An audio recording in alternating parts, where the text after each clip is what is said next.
Let's go out now to Wisconsin. Big news there politically, where the governor, Tony Evers, saying that he is not going to run for re-election in 2026, making this the first open race in 16 years. For more on this, let's go right now out to Fox 6 Milwaukee's Jason Calvi, continuing to follow this big news. Hey, Mike, yeah, this was a question we've had for many, many months now. Would Governor Tony Evers run for re-election in 2026 here in battleground Wisconsin? Tonight we have the answer. The answer is no. And the question is, so who's going to run on the Democratic side? And I think the real question we can ask is, who isn't running? 4 months, Governor Evers would not answer. Will he or won't he run again? So would I win if I ran the 6th time? Of course. No question about that. He won 3 elections as state superintendent and 2 as battleground Wisconsin governor. For 5 decades, my family has sacrificed to give me the gift of service. They're my world, and I owe it to them to focus on doing all the things we enjoy and love doing together. It's why, Wisconsin, I'm announcing that I will not be running for a 3rd term. I'm so humbled to be your governor. This is the best job I ever had. And folks, we are not done yet. Governor Evers is 73, and he still has 17 months left in this term. He won the battleground state in 2018, beating Republican Scott Walker.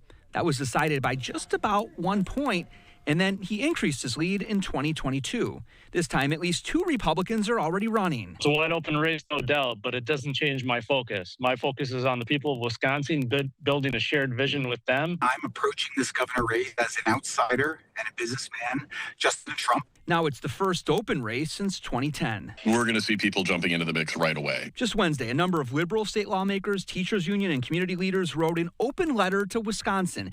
It didn't use the governor's name, but it targeted him. I'm deeply appreciative that Governor Evers has stepped aside and made some room for some other folks. The governor says the budget gave the largest increase to special education reimbursement rates in state history and the largest increase to the UW system in 2 decades. So this is, as we mentioned, the first open Wisconsin governor's race since 2010. You know who won that back then, Mike? It was Governor Scott Walker.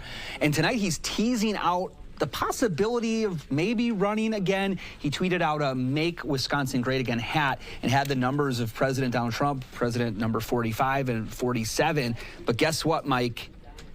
Governor Walker, he was Wisconsin's 45th governor. He lost to Evers, the 46th governor. If he ran and won again next year, he'd be governor 47. Mike? Yeah, look at that. Could be making a path to it once again.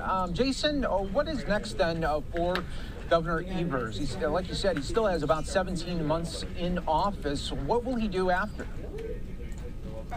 Yeah, he hasn't said other than he wants to spend more time with his family. He talked about how he's been in office now. He was state superintendent of public instruction. He ran and won 3 times. He's been governor now. This is his 2nd term as governor, not running for a 3rd term. He said he really wanted to spend a lot more time with his family. He said he's kind of sacrificed a lot of that time as he's had his leadership roles over these many decades here in Wisconsin, both as a superintendent for the state, a school superintendent, and as a teacher, and now going to enjoy retirement again. He's in his 70s. He'll be in the middle 70s when his term comes up in January of 2027. Right, yes. Wisconsin race is on already. Jason Calvi, thanks so much for joining us from Fox 6 Milwaukee. We always appreciate it here on Live Now from Fox. And before we go to a 2-minute break, take a look at what Scott Walker put out there saying, make Wisconsin great again. So we will again see what happens there in that race as Governor Tony Evers saying no dice for a 3rd time around. All right, everyone, we'll take a 2-minute break. We will be back with much more on Live Now from Fox.